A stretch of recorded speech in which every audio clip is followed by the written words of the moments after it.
Alhamdulillahi Rabbil Alamin. Wa sallallahu wasallam ala sayyidina wa maulana Muhammadin wa ala alihi wa itratihi wa ashabihi ajma'in. Amma ba'd.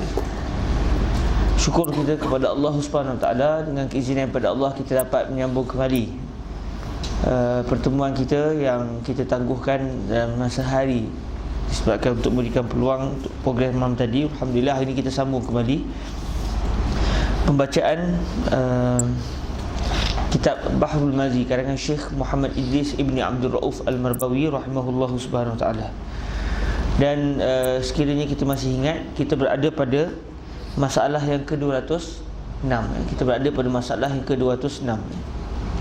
Saya akan bacakan semula masalah yang ke-206 yang kita baru-baru ni berhenti untuk memahami maksud tarajjul. Bismillah wassalatu wassalamu ala sayyidina Muhammadin Rasulillah wa ala alihi wa itratihi wa ashabihi wa man walah. Qala al-musannifu rahimahullahu subhanahu wa ta'ala wa nafa'ana Allah bi'ulumihi wa ulumi masyayikhihi wa talamizatihi wa qurra'i bahril mazi wa sa'iri musannafatihi wa syurrahiha Allahumma amin. Qala rahimahullahu subhanahu wa ta'ala 206 masalah kanan dan kiri dan hadisnya.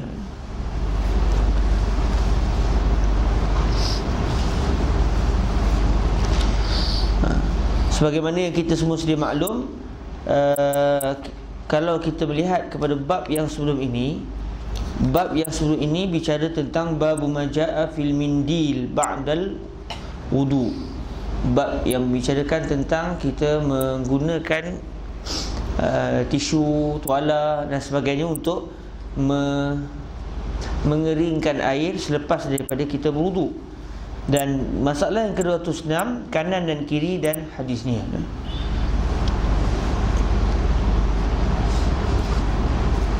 Masalah kanan dan kiri serta hadisnya. Jadi kalau nak kira, ia tidak berada pada bab majaa fil mindil, tapi bab ini Syekh Idris Al-Marbawi mendatangkannya kerana mengikut apa yang dilakukan oleh Al-Imam Abu Bakr Ibnul Arabi Al-Maliki. Dalam kitab beliau Aridah Al-Ahwazi, Qadi Ibnul Arabi menjadikan bab ma yustahabbu minat tayammum fi tuhur. Bab ini berada dalam kitab Taharah selepas babu Al-Mindil. Maknanya oleh kerana itu, kita dapat lihat di sini kitab Bahrul Mazi ini banyak mengambil sumber daripada kitab Aridatul Ahwazi.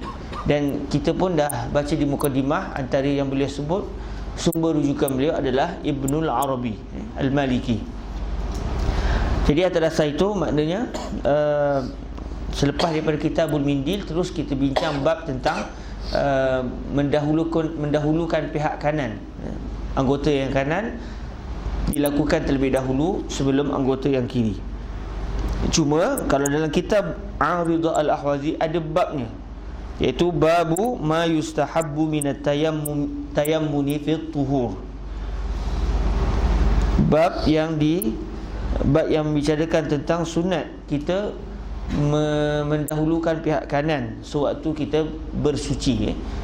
Kalau lihat di sini secara zahirnya Fadilatul Syekh Muhammad Idris tertinggal, secara zahirnya lah beliau tertinggal untuk menyatakan bab ini. Sebab tu kalau siapa yang baca secara laju begitu tanpa memerhatikan secara tertib, kita akan ingat bab ini berada dalam bab sebelum ini, iaitu babul mindil, bab bicara tentang mengesat air. Jadi kalau sahabat-sahabat nak catat di tepi itu, bolehlah bab ini. Kalau dari segi berdasarkan kitab Aridah Al-Ahwazi, masalah 206 ini berada pada babu ma yustahabbu. Siapa nak catat? Babu ma yustahabbu minat tayammuni. Babu ma yustahabbu minat tayammuni fi tuhur. Babu ma yustahabbu minat tayammun fi tuhur. Babu ma yustahabbu minat tayammuni fi tuhur. Sebab kalau kita tengok perbahasan sebelum ini, setiap bab utama ni Syekh dia akan datangkan nama bab, kemudian beliau akan masukkan dalam masalah. Jadi adat beliau begitu. Jadi secara zahirnya seakan-akan sama ada beliau terlupa untuk mendatangkan kepala bab yang besar ni, atau beliau datangkan tapi dari segi ketika percetakan itu berlaku kejatuhan tanpa sengaja. Wallahu taala a'la wa a'lam. Dan kalau kita buat perbandingan di antara nuskhah Sunan At-Tirmizi itu sendiri, selepas babul mindil yang kita bicara sebelum ini, selepas pada bab itu adalah bab ma yustahabbu minat tayammun fil tuhur berdasarkan kitab Aridatul Ahwazi. Namun kalau kita lihat dalam nuskhah Sunan At-Tirmizi yang dipilih oleh Jam'iyatul Maknas Al-Islami di bawah kelolaan Fadilatul Syekh Ali Ibn Jum'ah hafizahullahu subhanahu wa ta'ala, dan begitu juga dengan Sunan At-Tirmizi yang ditahqiq oleh Syekh Ahmad Muhammad Syakir, babu ma yustahabbu minat tayammun fi tuhur, ia berada pada kitabus salah.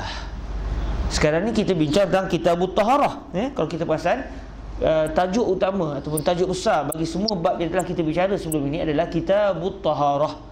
Di bawah kitabut taharah ada tajuk-tajuk kecil, antaranya babu at-tayammun, babul mindil, babul wudu' salasan yang telah kita bicara sebelum ini. Jadi ada berlaku beberapa perbezaan, khususnya dalam di manakah letaknya babut tayammun, babu ma yustahabbu minat tayammun fi tuhur. Kalau mengikut kitab Aridatul Ahwazi, bab ini berada selepas terus daripada babul mindil yang telah kita baca sebelum ini. Namun kalau dalam kitab At-Tirmizi yang ditahqiq oleh Syekh Ahmad Muhammad Syakir, dan juga Sunan At-Tirmizi cetakan Jam'iyah Al-Maknas Al-Islami yang menurut Fadilatul Syekh Yusri bin Rushdi Al-Hasani, kitab-kitab hadis cetakan Jam'iyah Al-Maknas Al-Islami adalah kitab-kitab hadis yang terlalu sangat jarang kesilapannya. Ada juga kesilapan tapi terlalu amat-amat jarang. Maknanya boleh diiktibar sebagai antara kitab hadis yang begitu teliti. Walaupun begitu ada juga kesilapan-kesilapan dari baris yang sangat-sangat nadir. Jadi kalau kita lihat dalam cetakan Jam'iyah Al-Maknas Al-Islami sebagai contoh, babu ma yustahabbu minat tayammun fi tuhur ini berada dalam kitabus salah, selepas babu ma zukira min sima hazil ummah yaumal qiyamah min asari sujud. Jadi kalau kita buka dalam Sunan At-Tirmizi cetakan Jam'iyah Al-Maknas Al-Islami, kita akan lihat bab ini tak ada selepas daripada bab babul mindil. Ini sekadar catatan kita lah supaya kita dapat melihatnya. Baik, bismillah. 206, masalah kanan dan kiri dan hadisnya. Kanan dan kiri dan hadisnya. Ya saudaraku, adalah Rasulullah sallallahu alaihi wasallam itu amat sukanya ia membuat satu pekerjaan yang kebajikan lagi mulia dan ada padanya kanan kiri, maka ia dahulu akan kanan atas kirinya. Maka hadisnya iaitulah an Aisyah radhiyallahu taala anha anna Rasulullah sallallahu alaihi wasallam yuhibbu tayammuna fi tuhurihi idza tatahhara wa fi tarajjulihi idza tarajjal.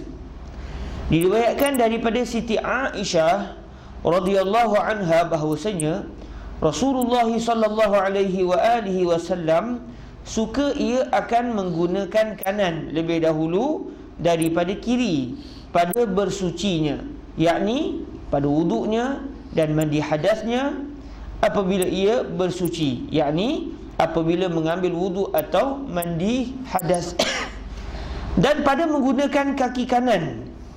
Syekh dia menterjemahkan wa fi tarajjulihi dengan terjemahan dan pada menggunakan kaki kanan.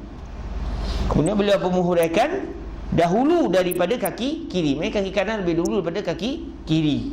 Apabila mengguna ia akan dia, iaitu akan kaki, yakni memakai seluar dengan kanan dahulu. Kita masukkan daripada seluar kaki kanan dulu, dan memakai kasut dan masuk masjid dan masuk ke majlis Quran semuanya dengan kanan dahulu daripada kirinya. Dan di sini yang kita berhenti kerana apakah sebenarnya maksud tarajul. Tapi subhanallah, ketika saya mentahqiq kitab ini, kita tak perasan perkara ini. Tapi dengan sebab barakatul majlis, Allah Subhanahu Wa Taala memberikan pedoman untuk kita melihat kembali kalimah wa fi tarajulihi. Dan setelah saya merujuk dua kitab, khususnya kitab Asy-Syama'il Al-Muhammadiyah dan juga kitab Allah masya, lupa pula nama kitab, Tuhfatul Ahwazi. Setelah merujuk dua kitab ini, kita boleh mengambil kesimpulan bahawa kalimah tarajjul bermaksud menyikat, bukan menggunakan kaki kiri. Kalimah tarajjul merujuk kepada menggunakan sikat, sama ada menyikat rambut atau menyikat janggut. Tapi yang dimaksudkan dalam hadis ini secara lebih khususnya adalah menyikat rambut. Dan kalau kita buka dalam Sunan At-Tirmizi, di sana ada satu bab yang dinamakan bab yang keempat. Kalau buka dalam Sunan At-Tirmizi, bab yang keempat yang bertajuk Majaa fi tarajjuli Rasulillah sallallahu alaihi wa alihi wasallam. Dan di antara yang begitu hadis didatangkan situ beberapa hadis. Antara hadis yang begitu jelas yang didatangkan oleh Imam At-Tirmizi adalah hadis yang diriwayatkan oleh Sayyidatuna Aisyah radhiyallahu taala anha.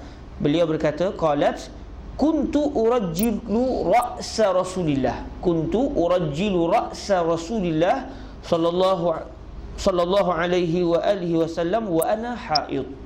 Saya telah tarjil, saya telah menyikat rambut Rasulullah, menyikat kepala baginda Nabi sallallahu alaihi wasallam dalam keadaan saya ketika itu adalah wanita yang haid. Ini jelas betul, urajjil ra'sa. Dan juga disebut di sana ada satu hadis lagi yang juga diriwayatkan oleh Sayyidatuna Aisyah yang berbunyi, in kana Rasulullah sallallahu alaihi wa alihi wasallam la yuhibbu tayammuna fi tuhurihi idza tatahhar wa fi tarajjulihi idza tarajjal wa fi inti'alihi idza ta'al. Nabi SAW begitu suka menggunakan pihak kanan ketika baginda bersuci. Baginda begitu suka untuk tarajjul ketika baginda tarajjul, dan baginda suka untuk menggunakan pihak kanan ketika memakai kasut, ketika baginda memakai kasut. Baik, baginda akan pakai kaki kanan dulu sebelum kaki kiri. Dan di sana juga ada satu hadis, iaitu hadis yang berbunyi, naha Rasulullah sallallahu alaihi wa alihi wasallam anit tarajjuli illa ghibba. Baginda Nabi sallallahu alaihi wasallam melarang untuk seseorang itu tarajjul, melainkan hanya dalam beberapa waktu tertentu. Jadi tarajjul di sini iaitu merujuk kepada menyikat rambut. Maknanya iaitu ketika menyikat rambut. Nabi larang orang lelaki ni kerja nak sikat rambut je, selang 2-3 minit pakai sikat rambut. Itu adalah berhias, dan berhias itu adalah sya'nul mar'ah. Wanita ini memang Allah jadikan mereka suka untuk berhias. Tapi kalau orang lelaki setiap kali nampak cermin, apa kes? Kan? Relax lah kan? Sebab tu sikap tasyabuh ni tidak dituntut oleh Islam. Jadi orang lelaki ada cara dia. Nampaklah, tapi bukanlah maksudnya supaya orang lelaki ni sebulan sekali sikat rambut, lepas tu rambut kusut masai. Tak. Bila rambut dah kusut, sikatlah. Tapi kalau contoh macam orang yang tak ada rambut, dia sikat apa? Ataupun rambut dia dah okey, baru lepas sikat, tapi pantang lalu kereta nampak macam berdiam. Itu adalah sikap berhias yang sepatutnya ada pada orang perempuan dan tidak ada pada orang lelaki. Jadi, dan kalau kita lihat kitab Tuhfatul Ahwazi karangan Syekh Al-Mubarakfuri, ketika beliau menceritakan tentang hadis yang sedang kita bicarakan ini, babu ma yustahabbu minat tayammun fi tuhur, ketika beliau menghuraikan kalimah at-tarajjul, kata beliau, wa fi tarajjulihi ay imtishatihi asy-sya'ra min al-lihyati war-ra's.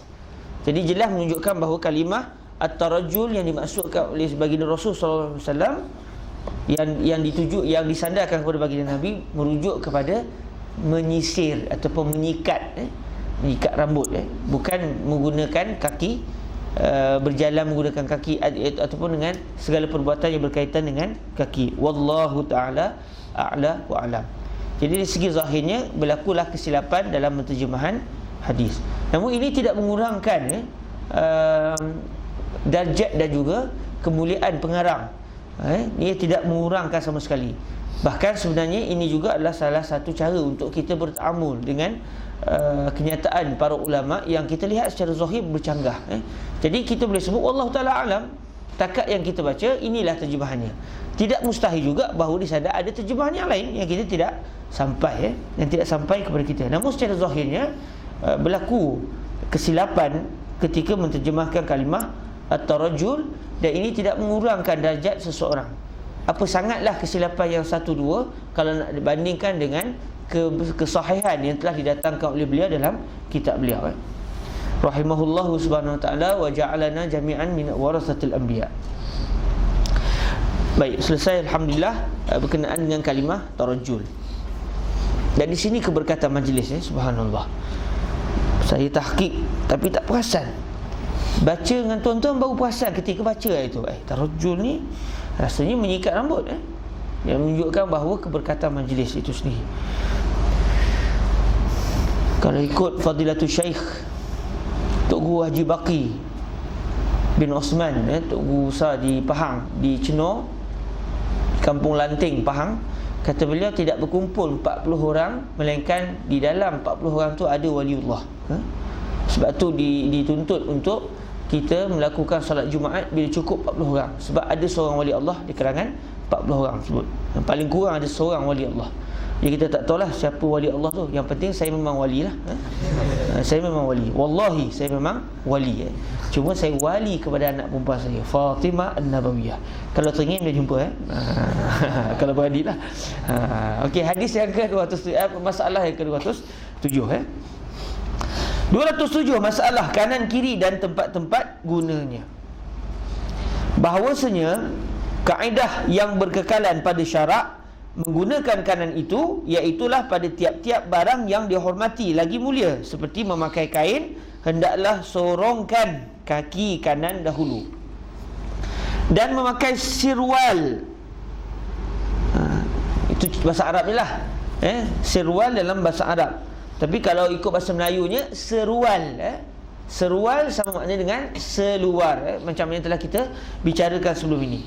Dan memakai serual, kasut, masuk masjid, bersugi, bercelak, bergunting misai, gunting belah kanan dulu, bersikat rambut, mengerat kuku, mencabut bulu ketiak, cukur kepala, memberi salam sembahyang, mandikan anggota junub, keluar dari jamban, berjabat tangan, menyapu Hajarul Aswad di Mekah, dan lain daripada itu, semuanya dengan kanan dahulu disunatkan oleh syarak. Adapun kiri, gunakan pada lawan misal-misal yang tersebut itu, seperti keluar dari masjid, maka keluarkan kaki kiri dahulu. Sebab ada dalam masjid mulia, keluar dari masjid, kalau nak dibandingkan dengan dalam masjid, maka ia tidaklah menjadi mulia, sebab berada dalam masjid lebih mulia. Maka bila kita keluar daripada mulia kepada tidak mulia, kita dahulukan pihak kiri. Dan masuk jamban, mengeluarkan hingus, istinja, menanggalkan kain, mencabut seluar, menanggalkan kasut dan barang yang menyerupai yang demikian, sunat dengan kiri belaka. 208, masalah kanan kiri dan hukum menggunakannya. Bahawasanya telah ijma' ulama atas bahawasanya mendahulukan kanan atas kiri itu, sama ada tangan atau kaki pada wuduknya itu sunat jua. Maka jikalau menyalahi seseorang akan dia, nescaya luput afdal dan sah wuduknya. Wuduk sah tapi kuranglah pahalanya. Kata Syafi'i di dalam pada babu ghaslil yadain, dan memulai seseorang itu dengan kanan daripada tangannya dahulu daripada kiri.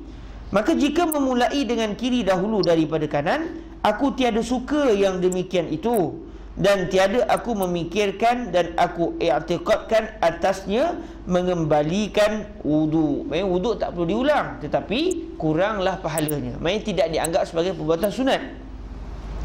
Dan telah berkata Syiah ialah wajib. At-tayammun di sisi Syiah adalah wajib. Di dalam mazhab kita tidak wajib. Dan tiada terbilang dengan menyalahi Syiah itu, sebab sekarang ni telah berlaku ijma'. sunat mendahulukan pihak kanan sebelum pihak kiri. Jadi Syiah bercanggah dengan ijma'. Makanya tertolaklah sebarang ucapan yang bercanggah dengan al-ijma'. Dan ketahuilah ya saudaraku, bahawasanya memulai dengan kiri sungguh pun harus, maka ialah makruh sebagai nas Syafi'i di dalam al-tadi, dan ialah yang zahirnya. Dan sungguhnya telah tersimpul ijma' al-ulama' atas bahawasanya tiada ia diharamkan meninggalnya, maka tetaplah bahawa ia makruh. Kepentingan ijma' adalah menjadikan satu dalil daripada Al-Quran dan juga hadis itu yang pada asalnya bersifat boleh difahami dengan pelbagai makna, namun setelah berlaku ijma' para ulama', maka ijma' akan menyebabkan dalil tersebut menjadi qat'i. Qat'i iaitu dilalah.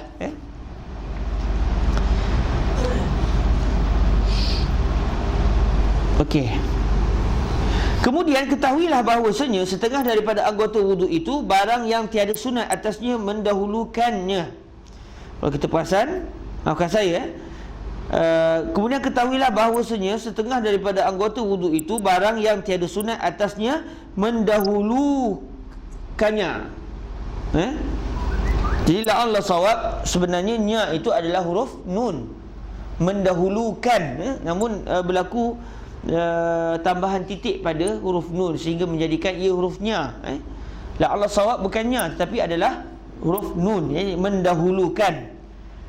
Maka ketahuilah bahawasanya setengah daripada anggota wuduk itu barang yang tiada sunat atasnya mendahulukan kanan, iaitu dua telinga dan dua tapak tangan dan dua pipi, bahkan suci kedua-duanya itu dengan sekali sapu. Ini perbahasan yang dibincangkan dalam bahasa fiqh. Memang tak ada istilah sapu telinga kanan dulu baru telinga kiri.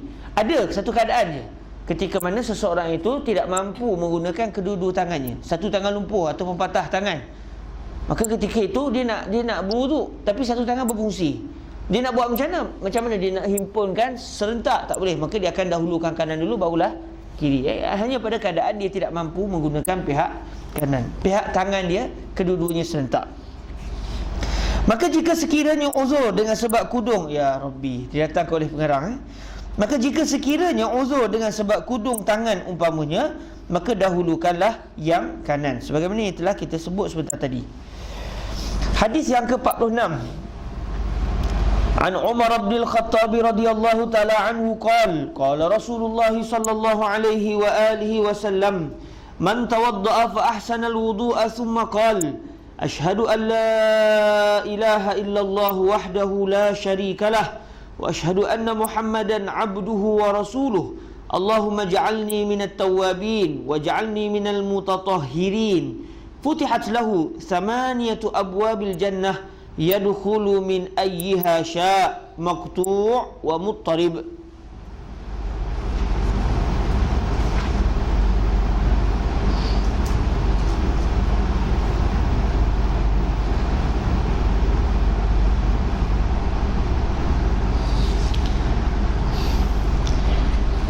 Daripada Umar bin Al-Khattab radhiyallahu taala anhu katanya, telah bersabda Rasulullah sallallahu alaihi wa alihi wasallam, barang siapa mengambil wuduk ia, maka mengelok ia akan wuduknya. Maksudnya dia berwuduk dengan meraihkan sunat dan juga fardu. Kemudian berkata ia, aku naik saksi bahawasanya tiada Tuhan melainkan Allah semata-mata, tiada sekutu baginya, dan aku naik saksi bahawasanya Muhammad itu hambanya dan pesuruhnya. Ya Tuhanku, jadikan aku daripada segala orang yang taubat, dan jadikan aku daripada orang yang suci. Dibuka baginya 8 pintu syurga, masuk ia daripada barang mana kehendaknya. Masuk ia daripada barang mana kehendaknya. Doanya mudah, kita pun amalkan. Moga-moga ia sebagai satu bisyarah bahawa kita akan menjadi penduduk syurga Allah Subhanahu Wa Taala. Babu ma yuqalu ba'dal wudu. 209, bab barang yang wajib, maafkan saya, barang yang diucap. Kalau kita tengok dalam buku kita, dawacap, seakan-akan berlaku perpindahan tu. Alif tu kena ke depan, waw tu baru selepasnya. Jadi la'alla sawab, berlaku kesilapan ejaan di situ, wallahu alam. Bab barang yang diucap kemudian daripada wudu.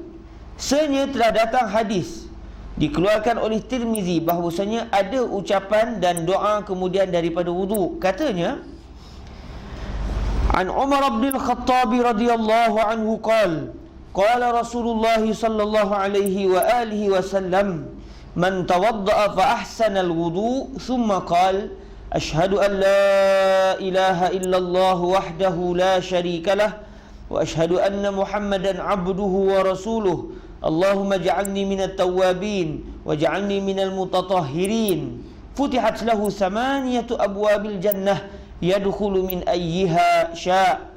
Diriwayatkan daripada Umar bin Al-Khattab radhiyallahu anhu, katanya, telah bersabda Rasulullah sallallahu alaihi wa alihi wasallam. Selalu tuan sebut sallallahu alaihi wasallam, bagi semangat sikit nama Nabi tu. Telah bersabda Rasulullah sallallahu alaihi wa alihi wasallam, barang siapa mengambil wuduk ia, maka mengelok ia dan tiada mengancal-ancal, tiada mengancal-ancal, tiada mengancal-ancalkan dan selewengkan, dan selewengkan wuduknya, bahkan rata basuhnya dan sapunya, dan mendatangkannya sunat-sunatnya, kemudian mengucap ia akan asyhadu an la ilaha illallah wahdahu la syarikalah wa asyhadu anna Muhammadan abduhu wa rasuluh Allahumma ja'alni minat tawwabin wa ja'alni minal mutatahhirin. Nescaya membuka Allah baginya 8 pintu syurga, masuklah ia dari mana pintu yang dikehendaknya. Di sana ada 2 kalimah yang mungkin kita tak pernah dengar sebelum ni. Yang pertama iaitu mengancal-ancal, ancal. Ancal menurut dialek Kuala Kangsar maknanya cuai. Maksudnya tanpa dia mencuai-cuaikan, tiada mengancal-ancal. Mengancal ni cuai. Orang Perak macam mana? Biasa dengar kalimah ancal. Nak ceritanya kalau tak ditahqiq kitab ni, habis kitab ni. Mengancal-ancal. Satu lagi, selewen. Bukan seleweng, selewen. Selewen itu menurut dialek Kuala Kangsar adalah tidak sempurna. Selewen maknanya tidak sempurna. Maka mengelok ia dan tiada mengancar-ancar, tiada mencuaikan dan selewenkan wuduknya, maknanya tidak sempurna, maknanya tidak sempurna. Dia tidak sempurnakan wuduk, maknanya tidak sempurna, maknanya menyempurnakan. Sebab dalam kaedah sebut nafi isbat. Saya tidak bersetuju, saya tidak bersetuju. Maknanya apa tu? Setuju. Saya tidak bersetuju, maknanya saya bersetuju. Saya tidak suka, maknanya saya suka. Yes, nafi isbat. Selewen tidak sempurna. Jadi maknanya, dan tidak selewen, tidak sempurna, maknanya menyempurnakan. Jadi mengancal-ancal itu maknanya mengabaikan, mencuaikan, manakala selewen adalah bermaksud tidak sempurna. Jenuh tanya ni orang Kuala ni. Alhamdulillah dapatlah sikit-sikit kongsi dengan kawan-kawan. Ni nak tinggal habis ni tahqiq ni. Habis tahqiq ni, habislah saya punya model lepas ni. Kena rujuklah pula ke orang Kuala lepas ni. Orang Kuala yang baru banyak tak tahu kalimah ni. Banyaknya orang tua-tua lapis tok nenek opah kita. Habis dari sini habis. Mak mertua saya pun ada kalimah-kalimah yang beliau tak bisa dengar walaupun beliau orang Kuala suruh. Baik. Kata Abu Isa, bermula hadis ini maqtu' lagi muttarib. Hadis ini maknanya hadis yang dhaif. Namun subhanallah, sebagaimana sendiri disebut oleh Fadilatul Syekh Yusri bin Rushdi, walaupun dhaif, mengapa Imam At-Tirmizi mendatangkan dalam sunan beliau? Boleh je beliau tiadakan, bahkan beliau tahu hadis ni darjatnya lemah, muttarib, hadis ni maqtu', tapi didatangkan juga untuk menyatakan, ingat, hadis dhaif bukan hadis maudhu'. Hadis dhaif bukan hadis yang palsu. Sebaliknya hadis dhaif adalah hadis yang kalau di dalam ilmu hadisnya, hadis dhaif ni luas keluasan dia. Antaranya juga adalah hadis maudhu'. Hadis maudhu' berada di bawah keluasan hadis dhaif, iaitu hadis yang tidak dipakai. Cuma tidak dipakai itu berdasarkan darjat lah. Kalau dia tu hadis maudhu', hadis rekaan, maka tidak dipakai dengan maksud wajib tidak dipakai dalam apa keadaan sekalipun.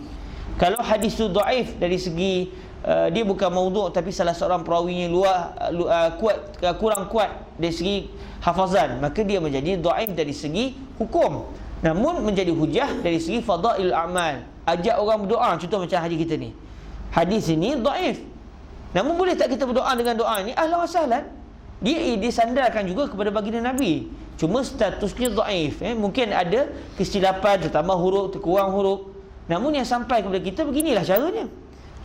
Jadi oleh kerana itu dinisbahkan kepada Nabi dengan menyatakan nisbah kepada Nabi itu adalah dhaif. Namun betul dia disebahkan kepada Nabi itu betul, cuma mungkin ada tertambah kurang kalimah. Jadi hadis dhaif ada peranan ni. Cuma kalau segi uruf ulama hari ini, bila sebut hadis dhaif maknanya hadis yang bukan maudhu' tetapi tidak dipakai dari segi hukum. Walaupun kalau kita buka dalam kitab mustalah hadis, hadis ini 3 bahagian: sahih, hasan, dhaif. Dalam dhaif tu dibincangkan banyak darjat hadis dhaif, antaranya maudhu'. Jadi kalau dilihat dari situ, kita boleh sebut hadis dhaif juga adalah hadis, antara hadis maudhu' adalah hadis dhaif. Namun kalau kita lihat uruf pergunaan para ulama, mereka akan bila sebut hadis dhaif ia hadis tapi dia bukan maudhu'. Itu dia ada sikit perbezaan antara istilah ulama hadis dengan uruf yang digunakan oleh ulama hadis. Sebab ada orang seakan-akan nak bawa hadis dhaif ni adalah seperti hadis maudhu' yang tidak boleh sama sekali digunakan, haram digunakan. Seakan-akan benda tu cuba nak diterapkan dalam masyarakat walaupun tidak disebut secara terang-terangan begitu. 210 masalah ucap dan hukum doa kemudian daripada wudu'. Apa maksud ucap di sini para hadirin? Ucap di sini maksudnya mengucap, iaitu mengucap 2 kalimah asy-syahadah. Ucap di sini maknanya mengucap, iaitu mengatakan la ilaha illallah sayyidina Nabi Rasulullah. Kalau tengok dalam hadis tu kan ada asyhadu an la ilaha illallah wahdah la syarikalah wa asyhadu anna sayyidana Muhammadan abduhu wa rasuluhu. Ya saudaraku, adalah ucap dan doa kemudian daripada sembahyang. Kemudian daripada sembahyang ke kemudian daripada mengambil air sembahyang. Sekarang ni kita bukan bincang tentang mengambil sembahyang, kita bincang ambil wudu. Jadi secara zahirnya berlakulah beberapa kalimah yang tertinggal dalam petikan ini. La Allah sawab, di sana ada kalimah yang perlu ditambah, iaitu mengambil air sembahyang selepasnya. Jadi sahabat boleh tambah ya saudaraku, adalah ucap dan doa kemudian daripada mengambil air. Tambah kita sikit. Ia bukan daripada Syekh Idris, namun la Allah sawab itulah kehendak beliau. Moga-moga ni siapa yang biasa menulis dia akan tahu bahawa kadang-kadang ketika menulis tak terperasan dia bagi sabqul qalam. Kita nak tulis benda lain, tertulis benda lain. Benda tu benda yang biasa dalam segi tulisan. Ya saudaraku, adalah ucap dan doa kemudian daripada mengambil air sembahyang yang di dalam banyak sikit huruf dal tu jadi tiadakan salah satu huruf dal tu yang di dalam. Allah sawabnya begitu. Ya saudaraku, adalah ucap dan doa kemudian daripada mengambil air sembahyang yang di dalam masalah 209 itu sunat bagi orang yang mengambil wuduk membacanya, dan sunat pula dikumpulkan dengan doa yang diriwayatkan oleh An-Nasa'i di dalam kitabnya, iaitu dalam Sunan An-Nasa'i, iaitu subhanakallahumma wa bihamdik asyhadu an la ilaha illa ant wahdaka la syarika lak astaghfiruka wa atubu ilaik. Subhanakallahumma wa bihamdika asyhadu an la ilaha illa anta wahdaka la syarika lak astaghfiruka wa atubu ilaik. Kata ashab kita Syafi'i, dan disunatkan segala doa itu bagi orang yang mandi junub membacanya juga. Berdasarkan kaedah apa? Qiyas. Sebab wudu adalah untuk tujuan suci, mandi junub juga untuk tujuan suci. Kedua-duanya untuk mengangkat hadas. Cuma satunya hadas besar, satunya hadas kecil. Jadi berdasarkan kaedah qiyas, dikata kalau begitu keadaannya, maka begini juga keadaannya. Mungkin orang kata mana hadis? Tak ada hadis secara zahir direct kepada mandi junub. Tak ada riwayat. Namun antara dalil yang diiktifak oleh para ulama adalah al-qiyas. Yang tolak qiyas ni tidak diterima penghujahan mereka. Jadi dalil ni bukan semata-mata hadis. Qiyas juga adalah dalil. Bahkan qiyas boleh dianggap sebagai lubul mas'alatil usul. Seakan-akan usul fiqh itu kesemuanya adalah al-qiyas. Kerana begitu besarnya peranan qiyas di dalam istinbat. 211, masalah mengucap dan masa membaca doa wudu. Telah tersebut di dalam hadis pada masalah 207. Itu pada nusrah kita 207 kan? Cuba kita tengok masalah 207. Kita balik semula tengok masalah 207 207 masalah kanan kiri dan tempat-tempat gunanya. Sedangkan ini doa selepas wudu. Jadi la'alla sawab bukan 207, sebaliknya 209. La'alla sawab 209 baru bab barang yang diucap kemudian daripada wudu.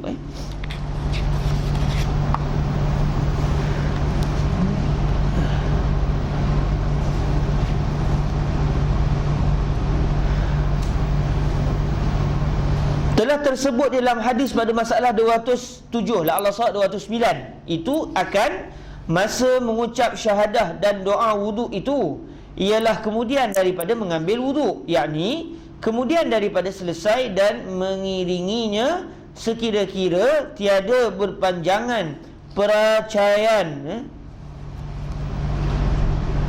La'alla sawab perceraian. Dalam kitab kita tu perceraian. La'alla sawab alif tu tak ada, ya, alif yang mula-mula tu perceraian. Sekira-kira tiada berpanjangan perceraian antara keduanya pada uruf. Lepas wuduk setengah jam baru berdoa, tak iktibar lah. Doa apa ni? Doa lepas wuduk. Wuduk pun kering dah. Uruf kata selepas dia wuduk dia berdoa.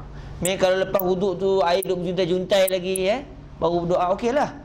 Tapi kalau lepas wuduk minum syai, borak, terlentang, lepas tu baru baca doa. Doa apa ni? Doa lepas wuduk. Wuduk apa? Kamu dah buat macam-macam. Maka tidak diiktibar segi uruf. Jadi mualah itu dituntut di antara wuduk dan juga doanya. Dan pula membaca doa itu dengan mengangkat tangan dan umpamanya ke langit. Kalau tangan terpotong, main takat yang ada lah. Contoh, tapak tangan terpotong, inilah, buatlah seperang tanda. Kalau dia terpotong tapak tangan. Dan pula membaca doa itu dengan mengangkat tangan dan umpamanya ke langit, memohonkan yang dipinta. Dalam kitab kita yang dipenita. La'alla sawab yang dipinta, iaitu yang di fa ya nun. Tapi dalam kitab itu fa nun ya. La'alla sawab fa ya nun, dipinta. Memohonkan yang dipinta itu dengan menadah menanti. Memintalah maknanya. Minta, orang kata minta, orang minta, minta. Jadi dieja pun berdasarkan logat penggunaan harian. Memohonkan yang dipinta itu dengan menadah menanti. Dari kerana yang dibaca karen pula itu ni ejaan. Mungkin orang kata kenapa eja kerana ni? Bukan kaf ra nun ni selalu. Kaf ra alif nun. Adakah berlaku kesilapan? Ya, kalau ikut zahir macam silap. Tapi oleh kerana bahasa Melayu ni mazhabnya asal faham. Dia kerana, okey? Boleh tu, kan? Walaupun dari segi kalau ikutnya mungkin Syekh nak tulis kaf ra alif nun ni, sebab itu yang ma'rufnya ejaan kerana. Namun oleh kerana mazhabnya itu mazhab Melayu kita asal tulis faham, udahlah. Jadi moga-moga ya salah satu ejaan, wallahu alam. Dari kerana langit itu kiblat doa, maka orang yang memohon itu seolahnya menyorong ia akan tangan menantikan hajatnya. 212 masalah doa wudu dan maknanya serta mafhumnya. Bermula doa wuduk dan ucap yang pada hadis di dalam masalah 209 tadi begini: Asyhadu an la ilaha illallah wahdahu la syarikalah wa asyhadu anna Muhammadan abduhu wa rasuluh. Allahumma ja'alni minat tawabin wa ja'alni minal mutatahhirin. Fadilatul Syekh Yusri bin Rushdi, guru kita semua, sering menyebut dalam hadis, walaupun Nabi ajar wa asyhadu anna Muhammadan, namun sebenarnya dari segi adabnya kita tambah kalimah sayyidana. Sebab Rasul ini orang yang begitu merendah diri. Maka cara orang merendah diri, dia tak akan sebut kebesarannya, melainkan apabila diperintah oleh Allah. Kalau Allah suruh sampaikan, barulah dia akan sampai. Contoh, kalau kita jumpa orang, tuan nama siapa? Saya yang berbahagia, yang berhormat, Profesor Emeritus. Sebut habis baru nama dia. Tapi orang yang merendah diri, walau dia punya jawatan tu ya Rabbi punya banyak, siapa nama? Nama saya Fuad.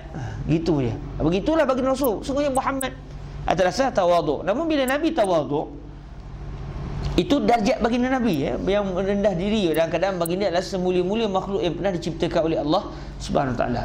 Kalau kita lihat para sahabat, ketika Nabi meminta mereka untuk melakukan satu perbuatan, dalam keadaan perbuatan itu ada unsur baginda tawaduk, para sahabat tak akan buat.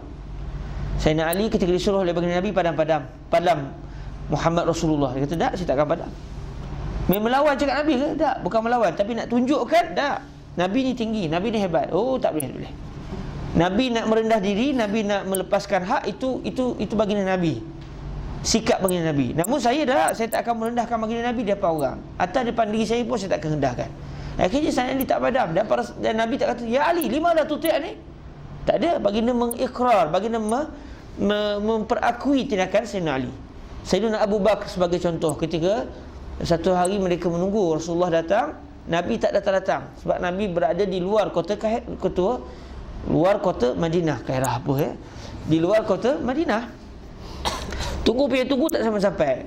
Azan dah. Akhirnya Sayyidina Bilal tanya pada Sayyidina Abu Bakar, maukah anda menjadi imam? Sayyidina Abu Bakar kata, kalau semua setuju. Ini ceritanya ada disebut dalam Sahih Bukhari sebagai contoh. Akhirnya para sahabat pun berimamkan Sayyiduna Abu Bakar. Maksudnya ketika zaman sahabat lagi, masa hayat Nabi lagi, semua makruf sahabat termulia adalah Sayyiduna Abu Bakar. Kalau tidak, takkan ada disuruh Sayyidina Abu Bakar menjadi imam. Jadi imam, Sayyidina Abu Bakar jadi imam bukan di akhir hayat Nabi saja, bahkan ketika ketiadaan baginda Rasul. Sedang solat, Nabi pun sampai. Daripada belakang, Nabi pun terus ke depan ketika orang sedang solat. Dia kata, Fadilatul Syekh Yusri bin Rushdi, ini kelebihan baginda Rasul, baginda boleh memecahkan saf. Kita jangan buat begitu pula. Saya imam rotib, dia qiyah perbuatan Nabi, saya sampai lambat, tepi sikit. Orang tengah sembahyang ni, orang semua menyengit bagi laluan. Dah, itu untuk Nabi saja, bukan untuk kita. Akhirnya baginda Nabi pun memecahkan saf. Daripada saf ke belakang, Nabi turun ke depan. Para sahabat perasanlah Nabi lalu. Sampailah baginda Nabi berada di belakang Sayyiduna Abu Bakar As-Siddiq radhiyallahu ta'ala anhu. Akhirnya para sahabat pun memberikan isyarat kepada Sayyidina Abu Bakar supaya beliau berundur, memberikan laluan agar baginda menjadi imam. Sayyidina Abu Bakar sikap Sayyidina Abu Bakar semayang lah. Bila dah banyak sangat, akhirnya Sayyidina Abu Bakar pun melihat ke belakang, apa cerita kan? Tapi tak sebutlah apa cerita tu, sebut batal semayang. Main di belakang, kadang-kadang dada masih lagi kiblat. Bila pandang ke belakang, tengok Rasulullah ada Nabi pun buat isyarat, teruskan semayang. Arahan Nabi terus semayang. Nabi pun tak bercakap sebab Nabi sedang menjadi makmum Sayyiduna Abu Bakar. Akhirnya Sayyidina Abu Bakar pun angkat tangan, Alhamdulillah. Awal soal Alhamdulillah situ, kata Syekh Yusri bin Rushdi, beliau mengucapkan syukur pada Allah kerana baginda Nabi ikrar bahawa beliau layak menjadi imam. Kalau tidak, Nabi tak semayang belakang Sayyidina Abu Bakar. Selepas mengucapkan Alhamdulillah, boleh ke berzikir ketika semayang? Tu Sayyidina Abu Bakar buat. Ada Nabi sebut, bila kamu gembira dan semayang, sebutlah Alhamdulillah. Tak ada. Tapi kerana Alhamdulillah itu adalah zikir, sebarang zikir dalam solat dibenarkan. Sebab tu doa kunut kita, kalau kita lihat, ada beberapa petikan doa kunut yang bukan daripada baginda Rasul, tetapi dipilih oleh Sayyiduna Umar bin Al-Khattab ketika semayang. Bid'ah ni hatta dalam semayang pun tak ada masalah, selagi mana bid'ah itu tidak bercanggah dengan syarak. Alhamdulillah, Sayyidina Abu Bakar pun patah ke belakang. Dia panggil qahqara dalam istilah hadisnya, qahqara. Kadang saya guna dengan orang Mesir qahqara, qahqara. Qahqara ke belakang tu, dalam keadaan dada masih lagi ke kiblat. Dan akhirnya bila Sayyidina Abu Bakar ke belakang, baginda pun, dan siapa nak jadi imam? Sayyidina Abu Bakar tak nak jadi imam. Akhirnya Rasulullah pun jadi imam. Maksudnya bolehlah sembahyang bertukar imam. Dan para sahabat ketika itu akan berniat, kalau sebelum ni niat aku jadi makmum pada Sayyidina Abu Bakar, sekarang aku jadi makmum pada Rasulullah. Jadi selepas sembahyang Nabi pun tanya, kenapa kamu tak dengar arahan saya? Kata Sayyidina Abu Bakar, makana libni Abi Quhafah an yusalliya baina yaday Rasulillah sallallahu alaihi wasallam. Tidak pantas, tidak layak bagi anak kepada Abu Quhafah menjadi imam, sedangkan Rasulullah menjadi imam di hadapan Rasulullah sallallahu alaihi wasallam. Dan Nabi tak kata apa. Jadi di sini diambil satu kaedah, al-adabu muqaddamun 'ala al-ittiba'. Al-adab muqaddam 'ala al-ittiba'. Beradab itu lebih didahulukan berbanding dengan ittiba', berbanding dengan menurut arahan. Iaitu pada arahan itu ada unsur tawaduk bagi Nabi sallallahu alaihi wasallam. Panjang pula bab tu Sebab tu kalau kita lihat di masjid beliau sendiri, Fadilatul Syekh Yusri, kalau azan asyhadu anna sayyidana, dia kata bid'ah. Ya memang bid'ah pun, Nabi tak suruh buat gitu, memang bid'ah. Tapi adakah bid'ah dalalah? Jadi kalau buka dalam mazhab Imam Asy-Syafi'i sendiri ada dua pendapat para ulama. Al-Khatib Asy-Syarbini mengatakan yang afdal tidak ditambah kalimah sayyidina, sebab azan yang diajar oleh Nabi begitu. Namun kalau lihat dalam pendapat Asy-Syafi'i yang lain, seingat saya Ibnu Hajar Al-Haytami kalau saya tak silap, beliau mengatakan sunat ditambah kalimah sayyidana, kerana al-adab muqaddam ala al-ittiba'. Memang Nabi tak ajar, tapi dari sudut kita nak memuliakan Nabi, apatah lagi pada zaman orang menganggap Nabi ini biasa-biasa saja. Jadi menzahirkan kemuliaan baginda Rasul itu adalah lebih aula. Sebab tu pada zaman sekarang agak kurang molek kalau kita sebut sesungguhnya Muhammad telah bersabda. Macam kurang ajar kita dengan ayah kita pun kita takkan sebut begitu Namun pada uruf para sahabat ketika mereka menyatakan tentang Rasul, ada beberapa keadaan mereka sebut sesungguhnya Muhammad, kerana itu adalah uruf mereka. Macam kita sesungguhnya Allah, ada tak orang kurang ajar kenapa tak sesungguhnya Sayyiduna Azza wa Jalla Allah? Tak, biasa, tak apa. Sesungguhnya Allah Ta'ala, biasa. Tapi kalau sebut sesungguhnya ayah saya nama Mak Husain tu, bila orang tanya mana pergi ayah kamu, tadi saya tengok tadi Mak Husain, tak tahu Mak Husain pergi mana. Oh tu kau hajar mudah. Kenapa? Sebab mana boleh main sebut nama, mesti lapik sikit. Uruhnya begitu. Jadi bila berbeza uruh, maka berbezalah kaedah hukum. Kalau bacalah hadis, maka kita akan jumpa Sayyidatuna Aisyah sebut sesungguhnya Abu Bakar. Kan kurang ajar tu kalau ikut uruh kita, tapi tidak dianggap kurang hajar pada uruh mereka. Jadi mesti dinilai satu perkara itu berdasarkan uruh ketika itu. Tapi kalau nak sebut juga wa asyhadu anna Muhammadan, ahlan wa sahlan, tak ada masalah, tak payahlah bergaduh. Namun kalau saya tidak akan tergamak untuk menyatakan wa asyhadu anna Muhammadan. Terasa macam kurang hajar pada zaman hari ini. Baik. Asyhadu an la ilaha illallah wahdahu la syarikalah wa asyhadu anna sayyidana Muhammadan abduhu wa rasuluh.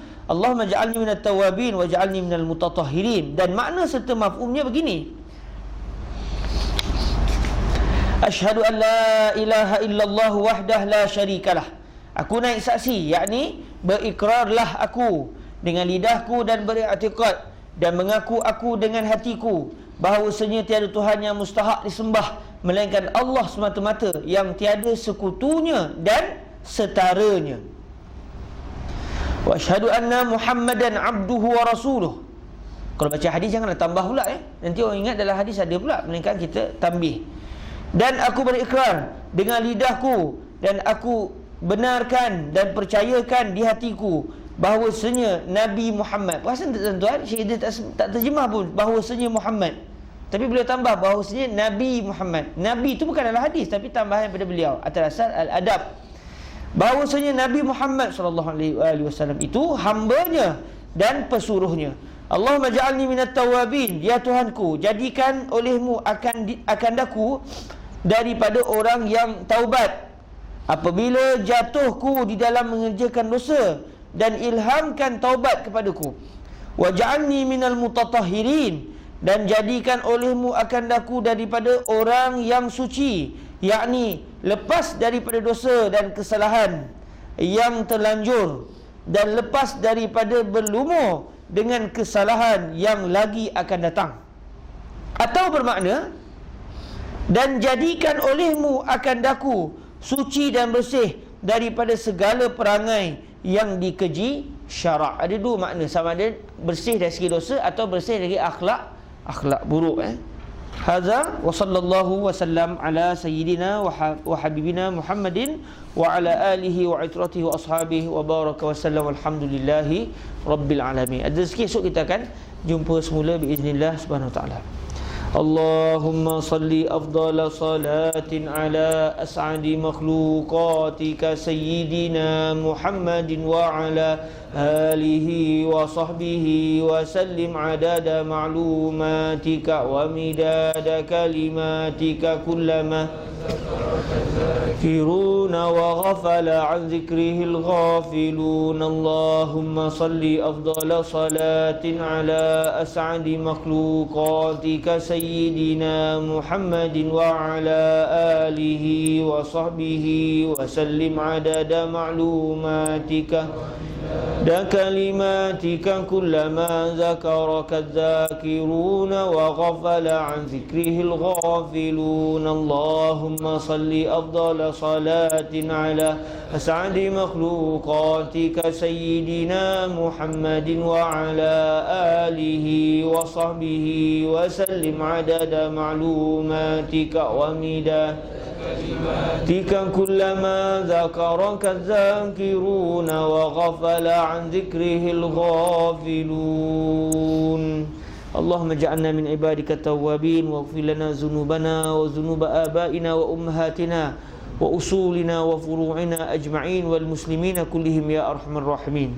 Allahumma ja'alna min ibadika tawwabin wa ja'alna min ibadikal mutatahhirin. Tahhir qulubana minan nifaqi wal riya'i wal kibr wa ja'alna minal mutawadhi'in mumassilina akhlaqal habibil mustafa sayyidil mutawadhi'in al habibil mustafa sayyidina wa maulana Muhammadin sallallahu alaihi wa alihi wasallam. Rabbana atina fid dunya hasanah wa fil akhirati hasanah wa qina azaban nar.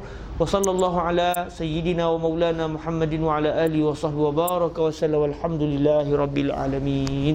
Subhanakallahumma bihamdik asyhadu an la ilaha illa anta astaghfiruka wa atubu ilaik. Bismillahirrahmanirrahim. Wal 'asr innal insana lafi khusr illa alladhina amanu wa 'amilus solihat wa tawasaw bil haqq wa tawasaw bis sabr. Wassalamualaikum warahmatullahi wabarakatuh.